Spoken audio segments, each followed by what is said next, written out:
noite. Pode sentar, fique à vontade.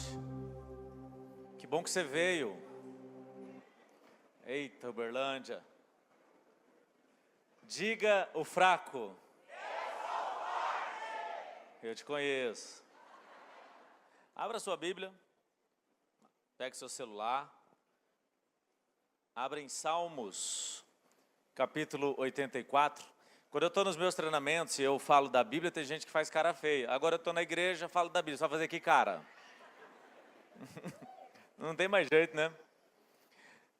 Salmos 84, versículo 11. Diz assim: porque o Senhor Deus é sol e escudo, o Senhor dá graça e glória, nenhum bem sonega aos que andam retamente. Esse versículo a gente vai falar ele várias vezes ao longo dessa ministração, mas a gente pode dividir em três partes esse versículo. Quem Deus é, o que Ele dá e o que você precisa fazer. Eu, se fosse você, eu anotava isso. Quem Deus é, o que Ele faz e o que você precisa fazer. É interessante que todas as vezes que tem um versículo que fala sobre o que Deus vai fazer, ele termina com o que você precisa fazer. Porque o Senhor Deus é, quem Ele é? Sol e escudo. O que Ele dá? Graça e glória. Para um pouquinho. Peguei meu celular, entrei no aplicativo que eu tenho aqui da Bíblia, que você clica nele, vai para o original, o que significa aquela palavra, vê os sinônimos, e eu descobri o seguinte: glória é o mesmo que abundância, riqueza, honra, esplendor e dignidade. Quer você goste disso ou não, é isso que significa essa palavra. Então Deus dá abundância, Ele dá riqueza, Ele dá honra, esplendor e glória. Ele também dá graça. Graça é favor. Então você recebe tudo isso de Deus, desde que você ande retamente. A palavra retamente aqui, ela significa ser completo, por inteiro, todo, e nós vamos entender isso. Então, quando você estiver completo, você está pronto para andar retamente e receber de Deus graça e glória, porque Ele é escudo e sol. Mas para isso acontecer, você não pode ter dúvida. Quem dorme com dúvida, acorda com medo e ouve do medo seus piores conselhos. Todas as vezes que uma oportunidade aparece, você fica, será? Não sei, eu ainda tenho dúvida. No dia seguinte você já tem certeza de que você não quer aquilo. Não porque talvez aquilo não faça parte da sua vida, não faz sentido para você, mas sim que você ficou com medo. Aí você perde uma oportunidade, 30 anos depois você vê alguém que aproveitou aquela oportunidade, porque quando as oportunidades são disponibilizadas, alguém vai aproveitar. Não existe uma oportunidade dada e você disse não, ela acabou, ela evaporou. Não, uma outra pessoa vai ocupar esse espaço. Aí você passa uma vida e começa a observar aquela pessoa que aproveitou a oportunidade. Aí alguns dizem, podia ser eu, né? Sabe aquela oferta de namoro que alguém disse para você no passado e você teve dúvida, medo, e hoje essa pessoa está casada, 30 anos depois você fala, podia ser eu, né? Aquela oportunidade de emprego, não sei, essa empresa, tem gente que entra e sai 30 anos depois, podia ser eu. Aquela oportunidade de mudança, e aí você agora observa as pessoas que aproveitaram as oportunidades que talvez você não soube aproveitar. Não vá na dúvida do que pode acontecer, mas entre em ação com a clareza do princípio que precisa ser vivido por você. Na Bíblia tem uma história de dois rapazes, na verdade 3 rapazes, Sadraque, Mesaque e Abidnego, está em Daniel capítulo 3, a partir do versículo 17, um pedaço da história. O contexto é que o rei da época é Nabucodonosor, e ele tem uns princípios que não são os nossos princípios e acredita que o Deus que as pessoas têm que adorar era o Deus dele, que não era o nosso Deus. Sadraque, Mesaque e Abidnego não acreditavam no rei, não tinha aquilo como princípio, se negaram a adorar o Deus do rei. O rei determinou que quem não fizesse o que ele estava mandando ia morrer na fornalha. Sadraque, Mesaque e Abidnego disseram, não, nós não vamos adorar o seu Deus. E aí a pergunta é, se põe no lugar de Sadraque, Mesaque e Abidnego. e eu sou o rei agora. Eu viro para você e falo assim, você tem que adorar aquela estátua lá. Ah, não, eu não vou. Deixa eu te explicar. Se você não for, eu vou te jogar na fornalha, e quando as pessoas são jogadas na fornalha, até quem leva ela se queima, tá? Não precisa nem entrar para se queimar. Você entendeu que você vai morrer em fração de segundos? Então é bom você adorar. Aí você vira, não, não vou adorar. Por que que alguém negaria fazer isso? Por que que alguém diria para Nabucodonosor, não vou, pronto, acabou? Porque ele tem a certeza de que Deus vai proteger, sim ou não? Vira para a pessoa do lado e diz, não, não. Vamos ler o versículo. Daniel capítulo 3, a partir do versículo 17. Se formos atirados na fornalha em chamas, o Deus a quem prestamos culto pode livrar-nos. Pode? Ou vai? Pode, está escrito pode. Você entendeu ou não? Os bichinhos sabiam o que ia acontecer não, gente. Os 3 meninos não sabiam o que ia acontecer. Eu vou repetir. Se formos atirados na fornalha em chamas, o Deus a quem prestamos culto pode livrar-nos. E ele nos livrará das tuas mãos, ó rei. Mas, se ele não nos livrar, saiba, ó rei, que não prestaremos culto aos teus deuses, nem adoraremos a imagem de ouro que mandastes erguer. Eu estou prestes a ser lançado na fornalha, eu não sei se Deus vai me livrar, mas eu tenho certeza do que eu preciso fazer. Não fique na dúvida do que pode acontecer, mas tenha clareza do princípio que precisa ser vivido por você. O que vai acontecer no seu futuro? Eu não faço ideia. Mas o que você tem que viver no seu presente? Algo que te completa. Viver retamente é ser completo. E para ser completo, você precisa viver a sua história. Não a história dos outros. O que te completa é a sua própria história. Muitas pessoas mandam mensagem para mim, falando assim, mas eu queria esquecer o meu passado, o que eu faço? Sinceramente, quando eu vejo uma pergunta dessa, dá vontade de falar assim, bate a cabeça na parede. Esquecer o passado, gente, é ter um problema cerebral. Eu entendo o que a pessoa está querendo dizer. Ela está querendo dizer o seguinte, eu não quero mais ser machucado pelo passado. Só que a palavra está errada. Eu não posso esquecer o meu passado. Não é a minha história que me completa? Se eu esquecer o meu passado, eu não tenho história. Eu não serei completo, não ando retamente, não recebo glória e graça, e Deus continua sendo todo-poderoso, mas não pode fazer nada porque eu não fiz a minha parte. Então não é sobre esquecer o passado, é sobre resolvê-lo. Então a nossa história, vivida por nós intencionalmente, nos prepara para receber tudo que Deus tem. E eu queria, no dia de hoje, contar para você um pouco da minha história. Eu tenho 48 anos, eu tenho muitas coisas para contar em 48 anos. Vocês também têm muitas coisas para contar pelo tempo de vida, mas eu escolhi partes importantes que eu preciso contar aqui. E eu me lembro de algo bem antigo, a gente sempre tem aquela lembrança que a gente fala, essa eu acho que é a mais antiga de todas, tal. Essa daqui é uma das mais antigas que eu tenho. Eu tinha aproximadamente uns 5, 6 anos, não me lembro muito se era isso, 6 ou 7, mas era por aí. Na verdade era antes dos 7, que eu lembro que era antes de ter entrado na escola. Então, no mínimo 5 anos. A minha tia, irmã do meu pai, estava casando, numa cidade chamada Lupionópolis, no Paraná, e nós morávamos em Douradina, Mato Grosso do Sul. Meu pai comprou uma passagem de ônibus, entramos no ônibus, fomos para Dourados, Mato Grosso do Sul, uma viagem bem curta. Depois pegamos um ônibus e fomos até Presidente Prudente. Em Presidente Prudente, a gente ia fazer a troca a última vez para um outro ônibus, onde a gente ia até Lupionópolis. E aí a lembrança que eu tenho é desse último ônibus. A gente estava na porta do ônibus, meu pai estava entregando o ticket, o motorista ou o cobrador tinha que furar. Quem é dessa época que tinha que furar? O grupo de risco, pode levantar a mão, povo antigo aí. Sempre tem, né? Usou minâncora. Quem usou minâncora aqui, gente? O que importa é ter saúde, é ou não é? E aí meu pai estava ali olhando para frente, a porta do ônibus, entregando o ticket, eu atrás dele, não me lembro onde estavam as outras pessoas da família, meu irmão, minha irmã e minha mãe.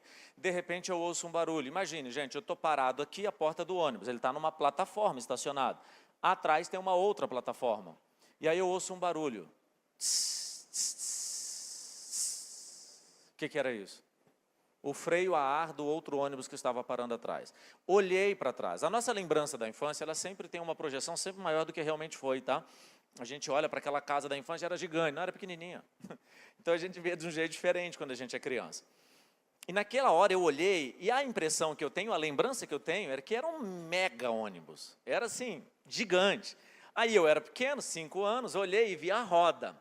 Aquela roda gigante, barulho do freio, cheiro de diesel queimado, porque o caminhão estava, né, funcionando, aquela fumaça, e tinha um pedaço de aço que vinha assim no meio da roda, não sei se vocês estão conseguindo visualizar, é o ar do freio a ar, é isso? Aquilo ficou na minha mente, eu achei aquilo tão bonito, gente. Eu estava onde? No aeroporto ou na rodoviária? Na rodoviária. Tem alguma coisa bonita na rodoviária? Depende do que você carrega. Você enxerga com base naquilo que você carrega. Eu achei aquilo tão lindo, aquilo fez tanto sentido para mim, e eu lembro que eu desejei algo naquele momento. Eu desejei dentro de mim, no futuro, eu quero viver viajando. Pronto. Agora faz sentido para mim o quê? Viajar. Agora deixa eu correr um pouquinho com a história. Hoje, eu tenho uma empresa. E todos os meus treinamentos eu preciso o quê? Viajar. Aí tem um grupo de pessoas que pagou para andar comigo, para ser mentoreado por mim. Aí eles estão sendo mentoreados por mim. E eu vou ensinando e vou dando desafios. E ontem eles tiveram que o quê? Viajar. Porque viajar fez sentido para mim. O meu trabalho tem relação com aquilo que fez sentido quando eu tinha 5 anos. O que eu estou vivendo hoje está sendo completado com toda a minha história. Para que eu vou esquecer da rodoviária? Me ajuda a esquecer o passado, porque eu vivi na rodoviária. Vira para a pessoa do lado e fala assim, cala a boca.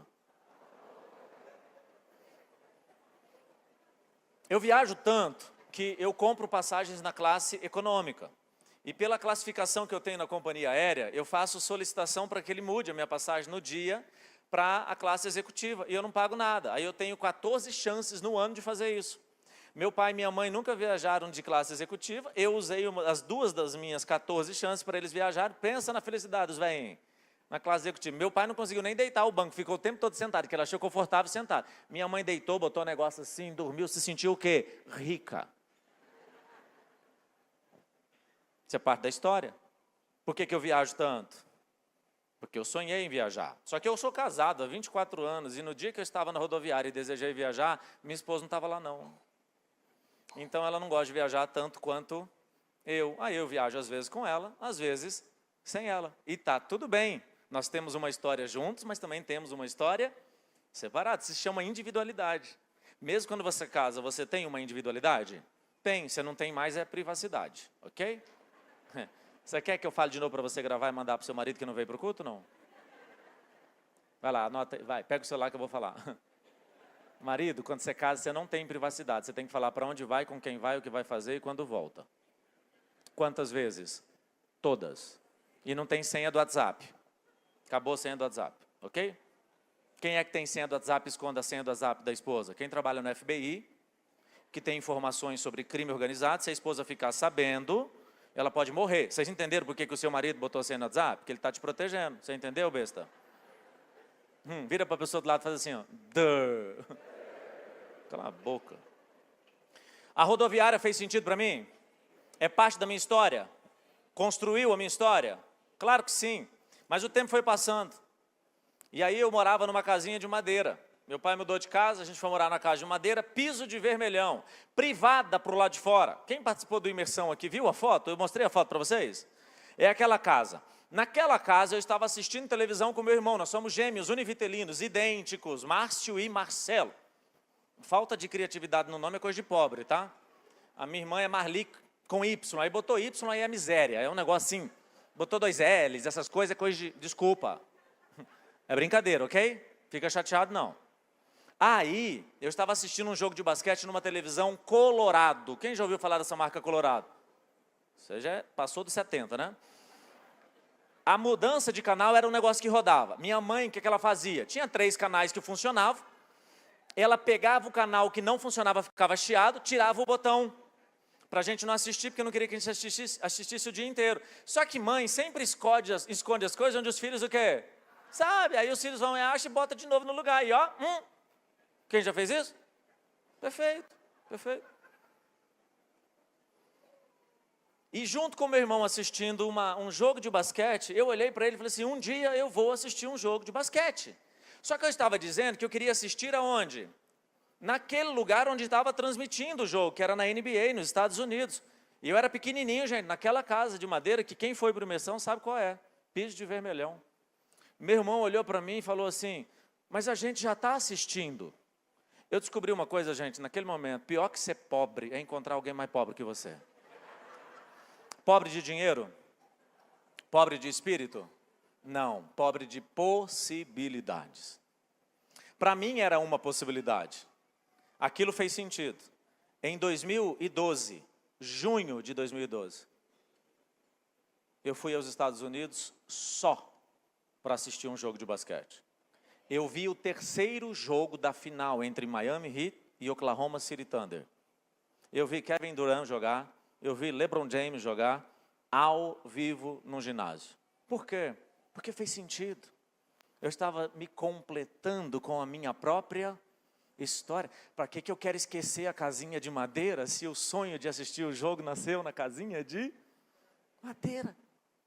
Eu quero esquecer porque minha infância eu tinha que ir para a privada, fazer cocô na privada. Quem cagou na privada? Levanta a mão aqui. Pior é aquele que foi, tentou e não conseguiu. Isso é o pior, né?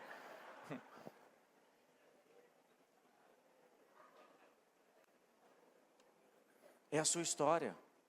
Só que a minha esposa não é a mesma história. E aí eu não vou para os Estados Unidos sozinho. Mas faz sentido para mim. Já pensou eu chegar para minha esposa e falar, vamos aos Estados Unidos? Ela falar, para quê? Só para assistir um jogo de basquete. O que ela vai falar? Desnecessário, vai gastar dinheiro para nada. Por quê? Porque ela é uma pessoa má? Não, gente, porque não faz sentido. Então eu cheguei para ela e falei, amor, deixa eu te falar, vamos para os Estados Unidos? Ela falou, para quê? Não sei, estou sentindo que você precisa fazer umas compras, o que você acha? Mas não deu outra, gente, ó, cometa Halley. Você sabe o que é cometa Halley? É que depois que casa, sexo acontece de vez em quando, tá? É igual o cometa Halley, são momentos. Entendeu ou não? Eu não entendo porque o cérebro não processa o desconhecido, né? Riu porque está vivendo essa história. Se expôs. Me cutucou a coleguinha porque está intensamente na desgraça. Volta aqui. Minha esposa foi para os Estados Unidos, junto comigo, eu fui para o jogo sozinho. E eu me lembro que quando eu estava saindo do ginásio, eu liguei para minha mãe. Falei, mãe, eu estou aqui nos Estados Unidos assistindo um jogo de basquete. Minha mãe é muito simples, tá? Então, se eu falar jogo de basquete, ela perguntou, o que é o jogo de basquete? Eu falei, mãe, estou assistindo um jogo de basquete, aquele que o jogador pega a bola e com a mão ele joga na cesta. Ela fala assim, nossa, quando você era criança, você só falava disso. Desde aquela casinha de madeira. E aí eu lembrei de tudo isso. Para que eu vou esquecer a minha história? Se a minha história na casinha de madeira com privada, numa cidade pequena, na rua de chão, me levou para a NBA. E a minha esposa ficou no hotel. A história da minha esposa, sabe qual é? Ela foi para os Estados Unidos fazer compra, eu aproveitei e assisti um jogo de basquete. A minha história é, eu tinha um sonho, realizei, assisti um jogo de basquete, minha esposa se deu bem. E as duas histórias são verdadeiras. É a minha, está me completando. Mas o tempo passa, e agora eu sou um pouquinho maior, e eu preciso trabalhar, e nós mudamos de cidade, o ano era 1990. Eu tinha 14 anos, meu pai se candidata a vereador na cidade de Douradina, o mundo da cidade de Douradina dizia que ia votar no meu pai, sabe aquele povo prometendo, meu pai teve 33 votos. Meu pai não se elegeu, ficou com raiva. Com a raiva ele mudou de cidade, fomos morar em Dourados. Dourados, uma cidade maior, aquele choque, porque eu morava na cidade de 5 mil habitantes. Agora eu estou indo para uma cidade que na época tinha mais ou menos uns 160 mil, hoje uma cidade de mais de 220 mil habitantes. Então, aquele choque cultural, começo a trabalhar. Meu primeiro emprego é numa empresa chamada Gabueno Filtrosul, 14 anos, carteira registrada, cargo de contínuo. Eu tinha que limpar o banheiro, eu tinha que espanar todas as prateleiras da loja, eu tinha que entregar produtos, fazer cobrança. Era o dia inteiro trabalhando. Primeiro dia de trabalho, vai lavar o banheiro, vai lavar o vaso. O que você entrega para uma pessoa que tem que lavar o vaso? Produtos para lavar o vaso e equipamentos. Você pode dar para ele uma luva, você pode dar para ele uma escova com um cabo. Eles me deram um bombril. Então, você pega um bombril e vai enfiar a mão onde? No vaso. Hoje as pessoas iam falar assim, eu vou dar um print, vou tirar uma foto, vou guardar essa foto, porque quando eu sair da empresa, eu vou entrar com danos morais. Fuja de pessoas especialistas em dar print. São pessoas que garantem a sua prosperidade reivindicando direitos. Se alguém falhar, ele dá print e guarda e fica, quando eu sair daqui, eu vou... Conhece alguém assim? Sem ter que olhar para o lado? Essa pessoa não quer construir a sua própria história, ela depende da indenização da história do outro. Ninguém te obrigou a vir para cá, ok? Vira para a pessoa do lado e fala assim, você vai ter que ouvir. E vira para a pessoa do lado e fala, e se não gostar, chupa essa manga. Eu limpei o vaso. Só que eu pensei, se por acaso eu limpar e ficar sujo, eu vou ter que botar a mão o quê? De novo. E se eu limpar e ficar cheirosinho, ninguém vai me cobrar e todo mundo ainda vai agradecer. Então é melhor que limpe direito. Limpei direito, terminei de limpar e tive nojo. Claro que tive, gente. Não é nada agradável. Mas eu tinha que trabalhar, eu não tinha opção. Então, ou é ficar desempregado, ou é fazer isso. E eu fiz isso. Aí ele me deu um espanador e disse, vai espanar as prateleiras. E eu comecei a espanar, espanar, espanar. E eu fiquei com o braço dolorido de tanto espanar as prateleiras. Só que quando eu terminei, eu fui lá, olha, terminei de espanar. Ele falou, deixa eu conferir. E eu feliz da vida, ele me leva para um lugar onde eu não tinha espanado. Eu não sei se ele não tinha mostrado, eu não sei se eu passei direto. Eu só sei que ele me levou naquele lugar. E aí ele passou a minha mão em cima da prateleira, cheia de poeira, esfregou no meu rosto e disse, isso aqui é espanar? Tinha que ter dado o print, né, gente? Quantos R$1.000 de danos morais? Assédio moral. Eu fui para o banheiro, fazer o quê? Chorar. E chorei. Sabe quando você chora e não tem mal o que chorar? Cada um tem seu tempo, né? Chorei alguns minutos, peguei um balde, coloquei água, peguei um pano e disse, nunca mais. Se ele esfregar a mão vai sair suja. Eu me conectei naquilo que dependia de quem? De mim. Porque agora eu não vou espanar, eu vou passar um pano úmido, a poeira sai muito mais fácil. Acabou, se ele quiser esfregar minha mão, não tem problema. Eu não tenho controle sobre o que os outros vão fazer, vão dizer. Eu preciso ter controle sobre a minha história, porque é a minha história que vai me completar. E se eu não viver a história que Deus quer que eu viva, eu não estou completo. Se eu não estou completo, eu não vivo retamente. Se eu não estou vivendo retamente, eu não recebo graça nem glória. E Deus continua sendo sol e escudo, e eu fico reclamando que Deus não me abençoa, abençoa todo mundo, e na verdade é eu que não vivi a vida que eu tinha que ter vivido. Trabalhei alguns anos naquela empresa, 2 anos e pouquinho, não me lembro exatamente, mas mais ou menos 2 anos, saio de lá, recebo um convite, um amigo, que diz que uma empresa, uma indústria de óleo vegetal de soja, estava contratando um office boy. O office boy anterior tinha sido demitido. E eu descobri por que ele foi demitido, depois eu explico já. Eu entro na vaga do office boy. O que eu tinha que fazer nessa indústria? Essa era uma época em que não tinha, mais ou menos 1992. E aí nessa época não tinha celular. Então a indústria tinha milhares de funcionários. Tanto é que no final do expediente eram muitos ônibus para levar os funcionários. A indústria tinha gente trabalhando 24 horas por dia. Só que ela funcionava produzindo óleo vegetal de soja só 20 horas. 4 horas que sobravam era manutenção, limpeza e tudo mais. Então, tinha gente trabalhando o dia todo. Eu trabalhava das 8 às 18. E eu tinha como função ficar sentado na recepção, recebendo os recados e levar para os operários. Porque, às vezes, a esposa de um operário tinha que dar um recado. Estou grávida, a bolsa estourou, corre para o hospital. Não tinha telefone, não tinha celular. E como a fábrica era muito barulhenta, também não tinha como ficar ligando para ramal. Então, era bem simples. Pega o recado e leva. Só que como é uma indústria com milhares de funcionários, era muito grande, o espaço físico da indústria era muito grande. Por que o office boy anterior foi demitido? Porque ele andava muito. E ele pensou, muitas vezes ele levava um recado, voltava, e quando ele voltava tinha recado para onde? Para o mesmo lugar. Ao invés de levar o recado quando o recado chegava, o que ele fazia? Ele esperava chegar mais. Só que começou a ter reclamação das pessoas que, chegou o recado, mas era urgente, chegou 1 hora depois. Ele foi demitido, eu fui contratado. Fiquei sabendo disso depois que eu saí da função, tá? Eu pensava o seguinte, se alguém me deu um recado para entregar para alguém, eu preciso fazer isso agora, porque não é sobre mim. Voltar nesse lugar várias vezes e cansar as minhas pernas é sobre mim. Entregar na hora é sobre o outro. Então eu pensei, vou levar.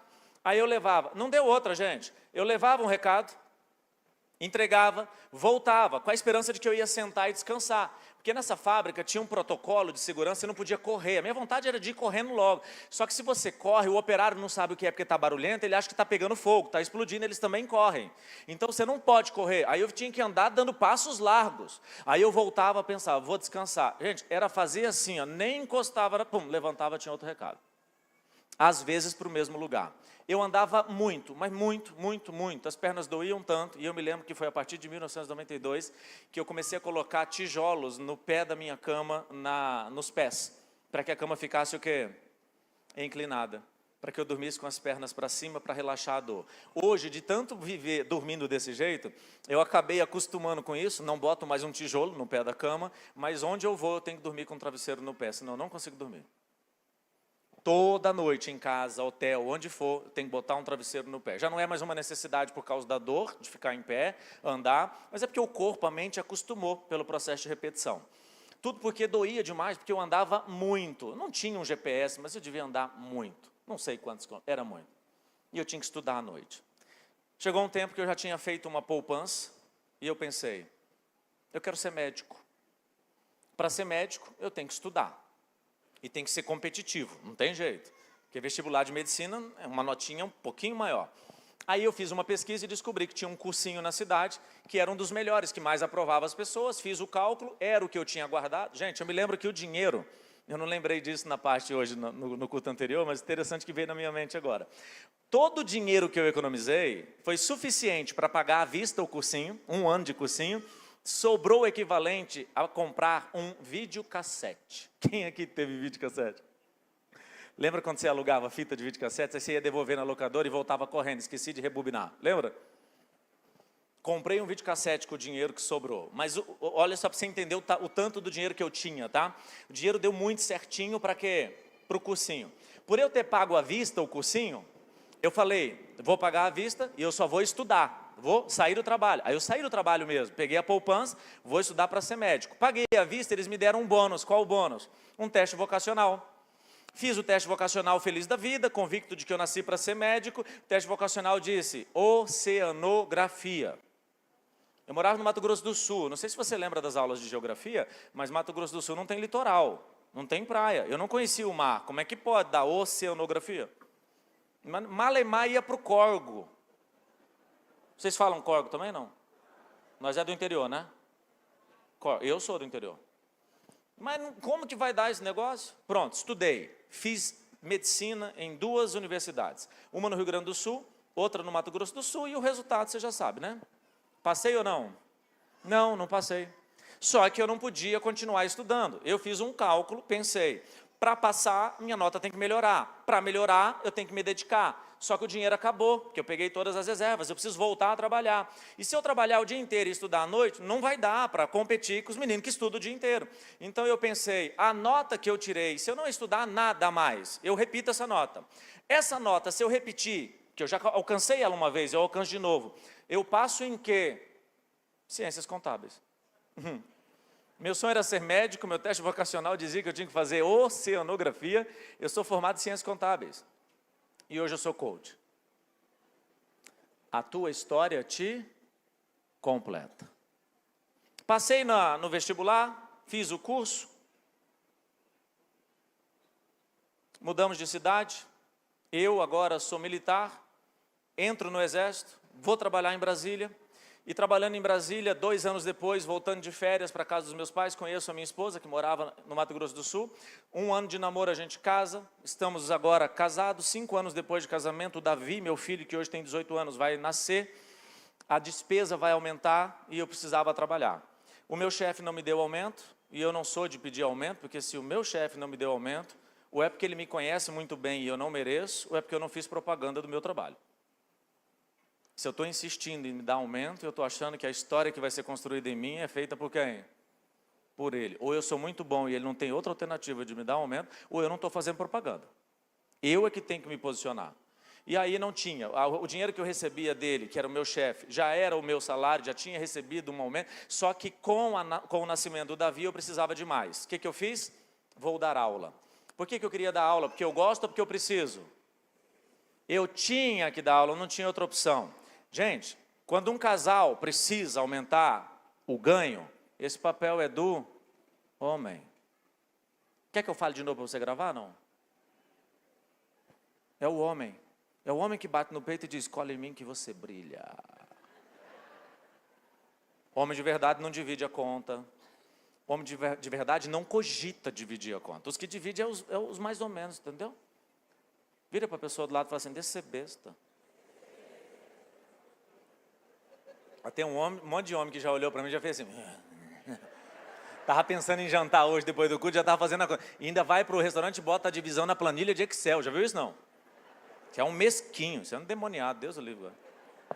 Se é namorado, hein, é sinal de não casar, ok? Se é marido, o que você faz? Campanha na igreja, você precisa de um milagre. O homem tem que se posicionar, eu precisava me posicionar. O Davi ia nascer, a despesa vai aumentar, tenho que dar aula, comecei a pesquisar. Meu chefe via que eu estava pesquisando no jornal, gente. Na minha época eu pesquisava emprego no jornal. Meu chefe, Rafael Guaranha. A gente trabalhava numa empresa que na época era uma das 10 empresas que mais faturava no Brasil. Eles faturavam por mês mais de R$1 bilhão. Eles estavam no top 10 de faturamento. Uma mega empresa. E o Rafael era o meu gerente de contabilidade de custos. E eu era um analista júnior de contabilidade de custos. Aí o Rafael, quando viu que eu estava procurando vaga para dar aula, ele disse, nossa, eu também gostaria de dar aula. É um hobby para mim. Para mim é uma necessidade, para ele é o quê? Hobby. Estou ali procurando, de repente, um dia, professor de contabilidade. Opa, sou formado em contabilidade. De custos, trabalho numa mega empresa na área de custos. Mandei meu currículo, fui na sala do Rafael, falei, Rafael, tem uma vaga. Gente, eu preciso trabalhar. Ele não precisava ser professor, era só um hobby. Aí eu falei, Rafael, tem uma vaga na faculdade e tal, você não quer? Ele mandou o currículo. Nós dois fomos chamados para a entrevista. Chegamos na entrevista, a faculdade perto da minha casa, o professor sai da coordenação, professor Gilberto, sai da coordenação e diz, Márcio, sou eu, Rafael, sou eu, quem dos dois quer entrar primeiro? O Rafael morava um pouco distante da faculdade, eu morava próximo. O que eu falei, Rafael? Vai você primeiro na entrevista, porque depois que você sair, até você chegar em casa, eu já terminei a entrevista e também cheguei em casa, porque eu moro perto daqui. Vocês estão entendendo, gente? Não era justo fazer isso? Rafael entrou, contou a história dele, saiu. Tchau, Márcio, tchau. Márcio, pode entrar. Entrei. Aí o Gilberto falou, conta um pouquinho sobre você, já vi seu currículo. Aí eu comecei a contar, expliquei que eu trabalhava na empresa e tal, papá. Aí o Gilberto olhou para mim e falou assim, gostei de você? Gente, eu me lembro que dentro de mim eu falei, uau, tá garantido. Aí ele falou assim, mas eu falei a mesma coisa para o Rafael? E eu já prometi a vaga para o Rafael. Na hora eu cogitei em pensar, tá vendo, seu idiota? Tá vendo o erro que você cometeu? O Rafael não precisa, olha só, cogitei em pensar. O Rafael não precisa dar aula, você precisa. Você não tinha que ter convidado o Rafael. Você não tinha nem que ter dito para ele entrar primeiro. Olha o quanto que você é idiota. Só cogitei, mas não pensei. Não alimentei. Vocês estão entendendo? Deixei. Gilberto abre a gaveta, porque agora eu falei, perdi o emprego. Gilberto abre a gaveta, bota um livro na mesa e deixa a mão ali em cima e começa a falar. Nem lembro de ter olhado para o livro naquele momento. E aí ele começa a falar assim, Márcio, eu sou o coordenador do curso de administração e eu já dou aula aqui há muito tempo e também sou o coordenador, mas está muito pesada as duas tarefas para mim.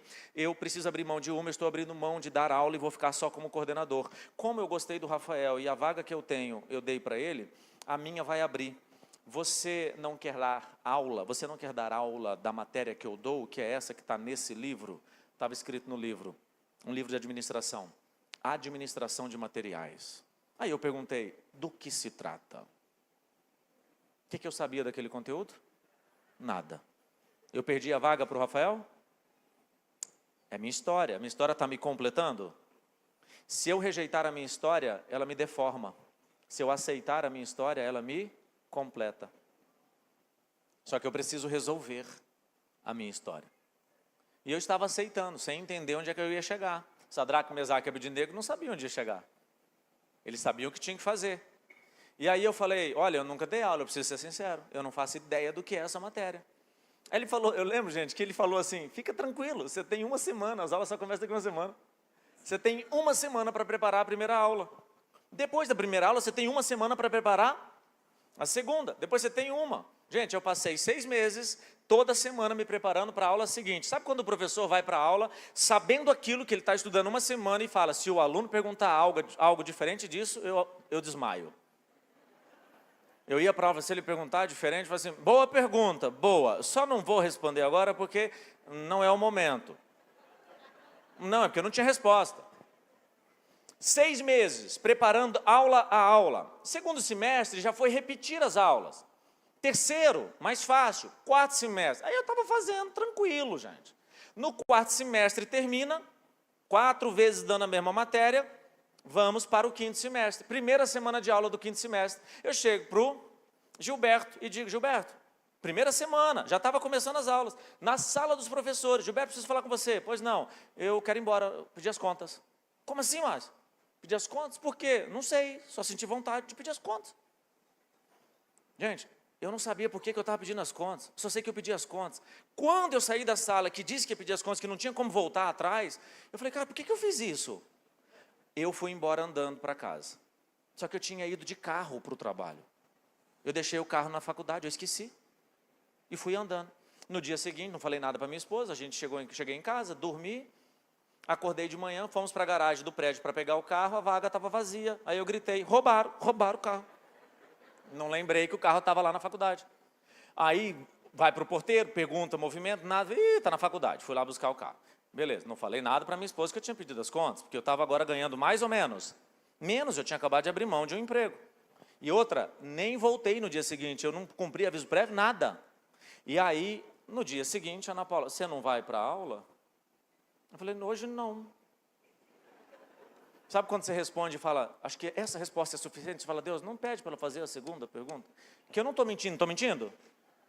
Eu não ia hoje, não ia amanhã, não ia sempre. Mas você não vai hoje? Hoje não. Aí eu falei, por quê? Eu falei assim, acho que não tem. Só que a minha esposa é daquelas que não faz uma pergunta só. E aí, nas perguntas, eu falei assim, é que eu pedi as contas. Como assim? Por que você pediu as contas? Não sei, só senti vontade. Mas por quê? Eu não sei, eu pedi as contas. Mas você não entendeu que você diminuiu a nossa renda sem falar comigo? Eu falei, eu entendi. Mas por que você fez? Eu não sei. Agora eu pensei em rejeitar a minha história. Agora eu pensei em rejeitar o que eu tinha feito. Eu aprendi uma coisa nos últimos anos, que na paz não há erro. Se você sentir paz, faz. O sentido nem sempre vem no momento que você está fazendo. Ele vem quando a história se completa. Mas tem que sentir paz. Se não for por paz, não pode fazer. Na semana seguinte, já não estava trabalhando e eu precisava trabalhar. Um amigo me liga. Ô Márcio, deixa eu te falar. Você conhece alguém do mundo das faculdades, porque eu sei que você está dando aula, você conhece pessoas.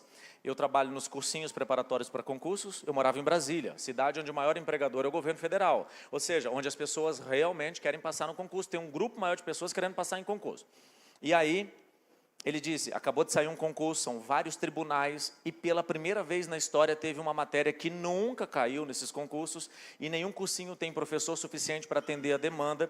E como eu sei que você dá aula em faculdade, eu queria te perguntar, você não conhece nenhum professor da faculdade que dá aula de administração de materiais? Eu falei, conheço, claro que eu conheço. Aí ele falou assim, não, Márcio, deixa eu te explicar.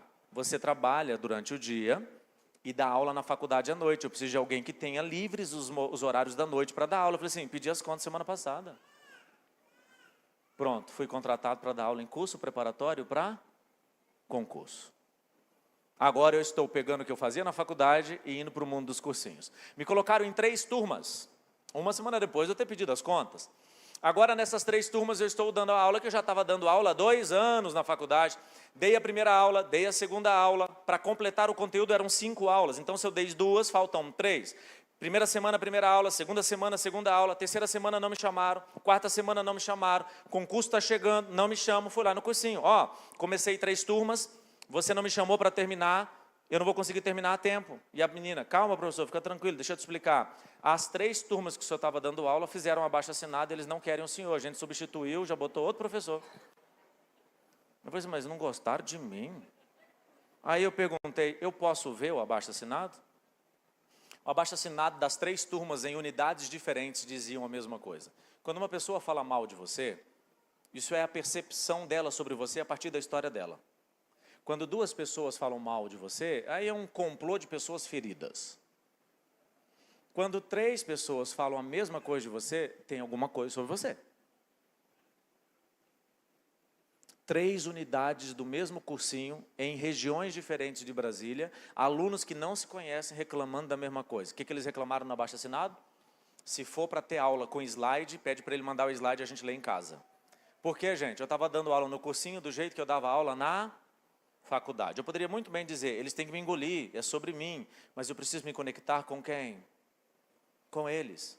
Só que eu já tinha perdido aquelas turmas. E aí eu, humildemente, já que eu preciso trabalhar, eu virei para a coordenadora e falei assim, me dá só mais uma chance. No mundo dos cursinhos, gente, esse negócio de chance não existe não, tá? Eu falei, me dá só mais uma chance. Aí eu cheguei em casa e falei, vou te dar a chance. Só que eu pensei, eu não sei dar aula sem slide. Eu tenho um processo de memorização muito lento. A minha capacidade de concentração é muito pequena. Eu tenho déficit de atenção e hiperatividade, meu QI é média, inferior. Eu fui aluno mediano a vida inteira. Estudar para mim é um processo muito doloroso. Então eu usava slide para lembrar. E aí, gente, eu cheguei para Deus e falei, Deus, eu fracassei. Os alunos não querem esse tipo de aula. Faculdade pode combinar, cursinho não. Eu não consigo dar aula se não for desse jeito. Então, eu vou dormir, pelo amor de Deus, eu não sei o que fazer. Naquela noite eu tive um sonho. E eu acordei no outro dia e lembrei do sonho. E comecei a anotar o sonho. Esse sonho era uma história. Eu contava uma história no sonho de uma família. Tinha um marido, tinha a esposa, tinha os filhos. Eram 3 aulas em que eu contava essa história. Essas 3 aulas de 5, eu contava essa história, eles acertavam 90% das questões de administração de materiais. Então, o que eles faziam? Chegava na prova e olhava para a questão. E em que ponto da história aquela questão se encaixava. Se não terminava do jeito que eu contava, a questão estava o quê? Errada. O que eles aprendiam sobre administração de materiais? Nada. Mas passava em concurso? Tá. O objetivo não era passar? Era. Passar é uma obrigação nossa. Aturar eles no governo é problema do governo. É ou não é? Eu estava cumprindo a minha etapa. Eu agora sou um dos professores que mais aprovava alunos por causa daquela matéria. Agora está todo mundo querendo que eu dê aula de administração de materiais, porque eu pedi para Deus uma solução e agora eu não preciso nem decorar nada, eu só preciso contar uma história. E todo mundo agora está querendo que eu dê aula. Quando todo mundo quer que eu dou aula e eu não tenho tempo para todo mundo, o que acontece com o meu preço? Sobe, eu ganhava R$200 por aula, fui ganhar 700. Eu me lembro que na época, gente, ganhar R$700 por aula, aula de 4 horas, tá? Uma noite inteira, uma manhã toda, uma tarde toda. Era aqueles professores mais poderosos, assim, constitucional, direito administrativo, eu ganhava R$700. E olha, eu ainda falava, não posso, não tem horário, não tem horário. O tempo foi passando e eu ia dando muita aula, até que um dia um cursinho preparatório chegou para mim e disse assim, vou pagar tudo que você ganha nos outros para você ficar só comigo, agora eu tenho um contrato de exclusividade. Olha só, eu crescendo em administração de materiais, ainda bem que eu chamei o Rafael. Ainda bem que quando eu chamei o Rafael, eu deixei ele entrar na minha frente. Porque senão eu seria professor de contabilidade de custos, não cai tanto em concurso. Agora eu estou no mundo dos cursinhos, começo a conhecer pessoas, e aí eu tenho um amigo, e esse amigo um dia diz para mim, quero fazer uma pós-graduação. E a pós-graduação será em gestão de pessoas. Ele era tão amigo que eu falei, eu senti no meu coração de fazer parte da sua história. Eu quero que a sua história faça parte da minha. Como assim? Quero pagar a primeira mensalidade da sua pós-graduação. E ele falou assim, mas como assim? Eu falei assim, só me deixa fazer isso? Eu quero pagar. Pronto, paguei a primeira mensalidade daquela prestação de gestão de pessoas. Eu ia fazer gestão de pessoas? Não, mas agora eu já não estava só construindo a minha história. Eu estava com o dinheiro que eu tinha, me conectando com a história de quem? Do outro. Vocês estão entendendo, gente? Quando eu disse, Rafael, manda currículo, eu estava dizendo, a sua história faz parte da minha. Quando eu disse, Rafael, entra antes de mim. Quando eu entregava o papel para as pessoas, eu estava dizendo, você também faz parte da minha história. Nessa relação eu preciso aprender alguma coisa com você. Às vezes a gente passa uma vida inteira ao lado das pessoas e não aprende nada com elas. Por quê? Porque a gente não trouxe a história delas para a nossa história. São pessoas que vão para o trabalho pensando nelas, não vê a hora de dar sexta-feira e fica fazendo uma contagem regressiva como se fosse um presidiário. 10 anos para aposentadoria, 9 anos para aposentadoria, 5 anos para aposentadoria. Aí vem a reforma previdenciária, 20 anos para aposentadoria. Está pensando tanto em si que só está pensando na hora de sair, ao invés de se conectar. Eu paguei a primeira mensalidade desse amigo num curso que não fazia sentido para mim, mas a história dele estava vindo para dentro da minha história. E aí nós estávamos no mês de outubro de 2011 e nós fomos convidados para um aniversário de um filho de um amigo nosso que tem a mesma idade da Sofia.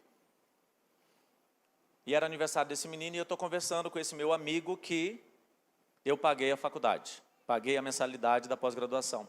E ele veio falar para mim sobre a pós-graduação. Ele começou a falar sobre a pós-graduação, era um sábado à noite, 2011.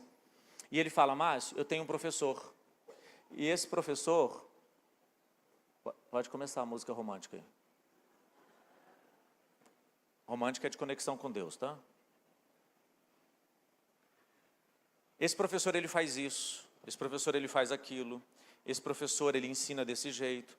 Sabe quando você está ouvindo uma história contada de alguém por uma outra pessoa e você está assim, parece que está num filme? Eu ouvi ele falar daquele professor que ele tinha na pós-graduação e eu estava admirando o professor como se eu estivesse dando aula com ele. Quando ele parou de falar, eu falei assim, ele dá aula de quê? Aí ele falou, não me lembro qual era o conteúdo. Eu falei, mas não pode ser só isso? Ele só faz isso? Aí ele virou para mim e falou assim, não, ele também é coach. Aí eu falei, o que é coach? Eu fiquei tão interessado na performance daquele professor, que eu nem sei quem é, tá? Nunca vi. Que quando a festinha de aniversário acabou, eu passei a madrugada pesquisando, 2011. O que é coach? Aquilo mexeu comigo. Tem alguma coisa. Eu pesquisei a madrugada toda sábado. Domingo eu tinha que dar aula no cursinho. Manhã e tarde. Cheguei em casa à noite, as crianças foram dormir, passei domingo, a noite toda pesquisando. Segunda-feira peguei o telefone, liguei para tudo quanto é instituição de coach do Brasil e falei, quero fazer formação em coach. Aí eu me lembro que eu liguei e disse assim, olha, eu não sei do preço porque eu não tenho dinheiro mesmo. Eu só quero fazer aquela que você tenha a turma mais próxima possível, porque se não for agora vai perder o sentido. Aí ele falou assim, eu tenho uma turma que o primeiro módulo acontece no Rio de Janeiro. Fui para o Rio de Janeiro fazer o curso. Cheguei no Rio de Janeiro, eu me lembro, Márcia Belmiro era professora. Eu não conseguia anotar nada do que ela falava, porque enquanto ela falava, eu olhava para ela, admirando. Eu sentava assim na cadeira, lá no fundo, eu era aluno do fundo, tá gente? Eu tinha vergonha de alguém falar, fala alguma coisa, então eu ficava no fundo. E ela dava aula, eu ficava assim, ó. E o povo anotando, e eu, uau. Aí quando dava o intervalo, as pessoas iam falar com ela, eu queria ver como é que ela se comportava quando ela conversava com as pessoas. E ela conversava com as pessoas, com as expressões, ela fazia... Eu falava, cara, eu quero ser como essa mulher. Terminei o primeiro módulo. O segundo módulo no Rio de Janeiro demorava 1 mês. Eu falei, não dou conta não. Falei, onde é que tem o segundo módulo? A menina falou assim, em Goiânia, na outra semana. Em 2 semanas eu tinha terminado o curso. Agora eu entrei no mundo do coach. O coach faz parte da minha história. Porque a história do Marcelo fez parte da minha. A história do Rafael fez parte da minha. Eu estava construindo a minha história. E aí eu começo a trabalhar como coach. Começo a trabalhar como coach de concursos. Depois de um tempo, eu choro não porque eu não estou resolvido com isso, tá? Porque tem momentos da minha história que eu sinto a presença de Deus. Então eu choro porque eu estou sentindo a presença de Deus. Você não está chorando porque a história não é sua. Então vira para a pessoa, tá? Você não se mete na história dos outros. E se está mexendo e está sentindo a presença de Deus, pode chorar também, não tem problema. Vira para a pessoa do lado e fala, chora, chora, chora.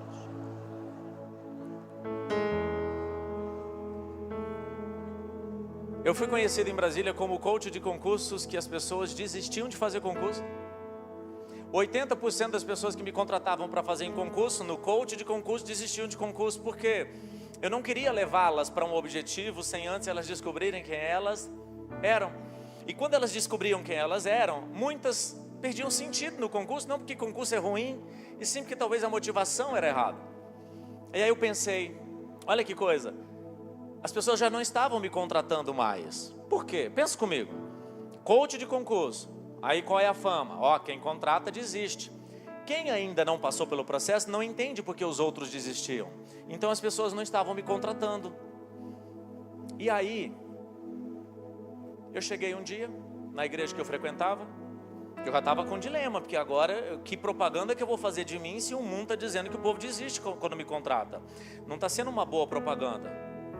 E aí eu cheguei na minha igreja um dia, o meu mentor, ele fala, nós estamos dando um passo de fé, a gente está avançando, nós vamos mudar de lugar, eu queria que você fosse lá.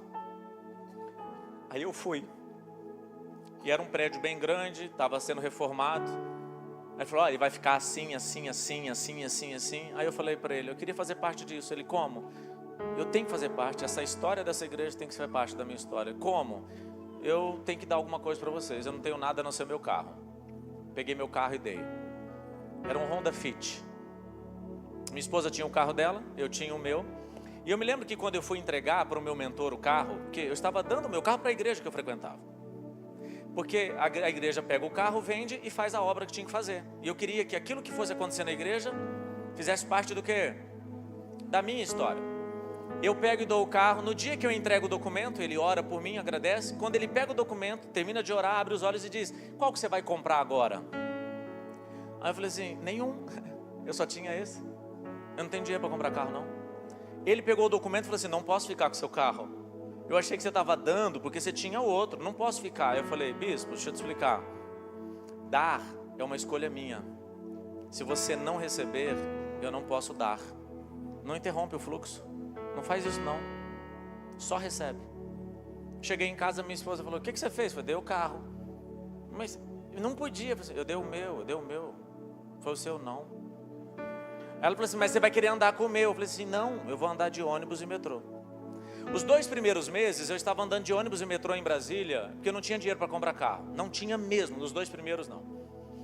E eu me lembro que no finalzinho do 2º mês andando de ônibus e metrô, e assim gente, ônibus e metrô, Brasília às vezes chove, quando não chove é seca total. Então ou você molha o pé, ou você chega com ele todo empoeirado. E eu me lembro que depois de 2 meses andando de ônibus e metrô e ter dado o carro na igreja, eu chego em casa achando que eu tinha feito a escolha errada. Olha só eu querendo rejeitar a minha história. Eu preciso ler o versículo novamente. Pastor, eu já passei da hora. Porque o Senhor Deus é sol e escudo, o Senhor da graça e glória, nenhum bem sonega aos que andam retamente. Andar retamente é ser completo. Eu estava vivendo mais um trecho da minha história. Se eu rejeitar, eu não vou andar retamente. Eu não sei o que vai acontecer, eu só sei o princípio que eu preciso viver. Mas o que vai acontecer? Eu não sei. Eu não posso garantir nada para você. Eu não posso garantir para mim. Eu só sei o que eu tenho que viver. E aí eu cheguei em casa revoltado. Eu falei, por que eu dei esse carro? Eu falei, mas eu não posso pensar assim. Mas eu queria pensar assim. Aí eu falei assim, eu vou fazer uma salada. Eu fiz uma salada que vou ocupar minha mente. Aí eu falei, vou ocupar minha mente. Eu vou para o sofá. Sentei no sofá, liguei a televisão. Porque eu queria ocupar minha mente para não rejeitar aquela história. O ato de eu ter dado aquele carro. Ligo a televisão na Discovery. Está passando um programa de arqueologia, onde eles descobriram um sítio arqueológico de uma cidade, aí eu não me lembro se é Maia, Inca, Azteca, mas é uma coisa dessas aí. Mas está no finalzinho. E quando eu ligo, aparece a voz do locutor. A voz, ele diz assim, essa cidade é linda, mas a sua beleza só pode ser vista do céu. E um drone levanta e mostra a cidade de cima, e eu estou assistindo e falo, uau, é linda, mas não daqui. É linda de quem vê? De cima. E Deus diz assim para mim, você está reclamando porque você está vendo o que você fez da terra. Eu vejo o que você fez do céu.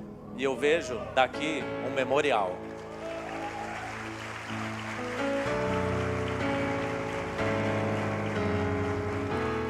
E aí eu decidi me comprometer com aquilo que eu tinha feito. Só que eu não tinha dinheiro para comprar o carro. E aí eu decidi andar mais 18 meses de ônibus e metrô, mesmo se eu tivesse dinheiro.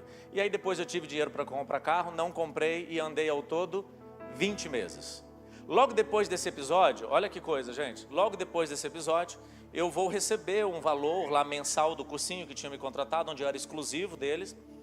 E aí a menina que vai me pagar é uma menina do financeiro e diz, a fulana do marketing pediu para você falar com ela. Eu nem conhecia ela.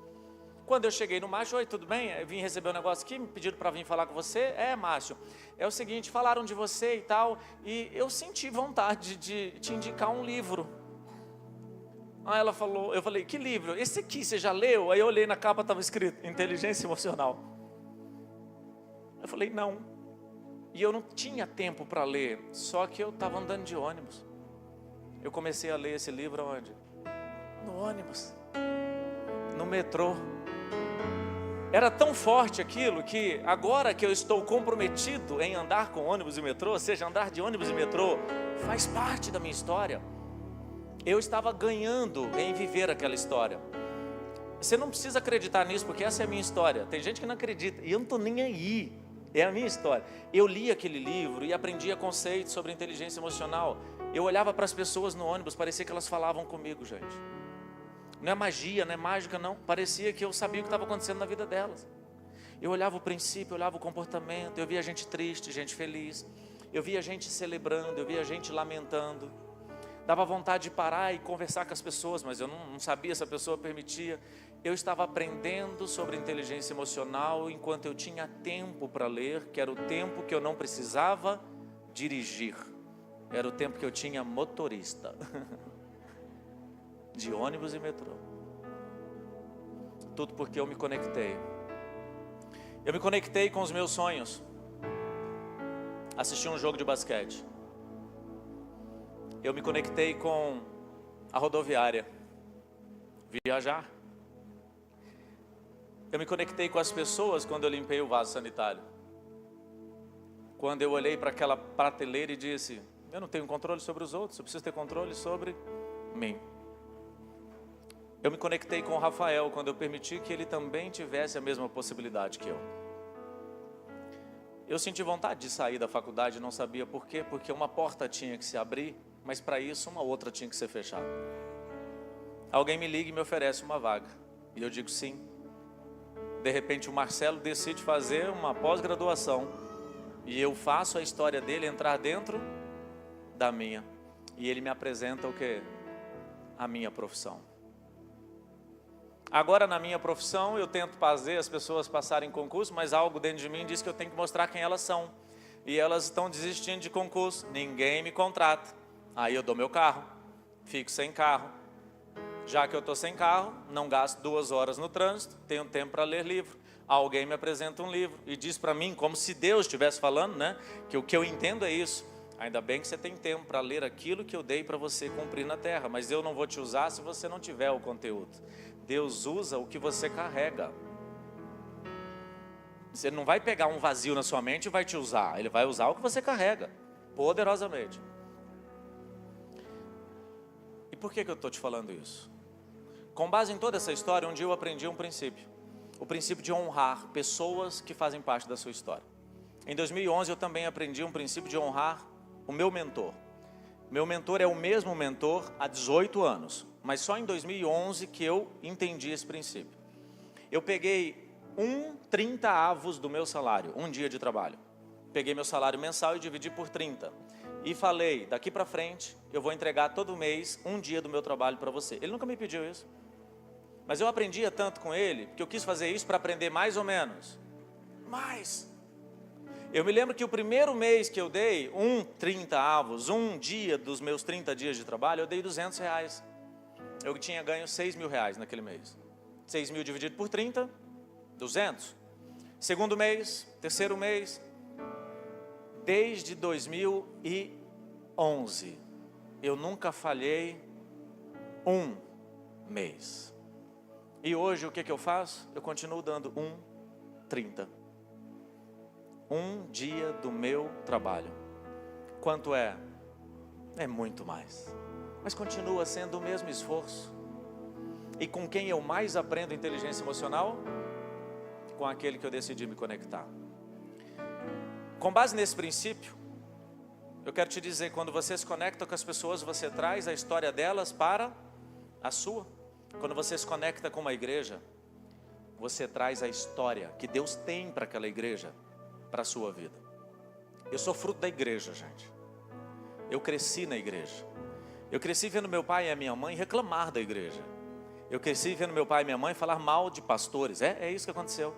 E eu criei uma visão deturpada do que era igreja e do que era pastores. Graças a Deus eu mudei isso. Graças a Deus eu entendi que um cristão precisa de uma igreja para pertencer. Mas não basta pertencer, tem que se conectar.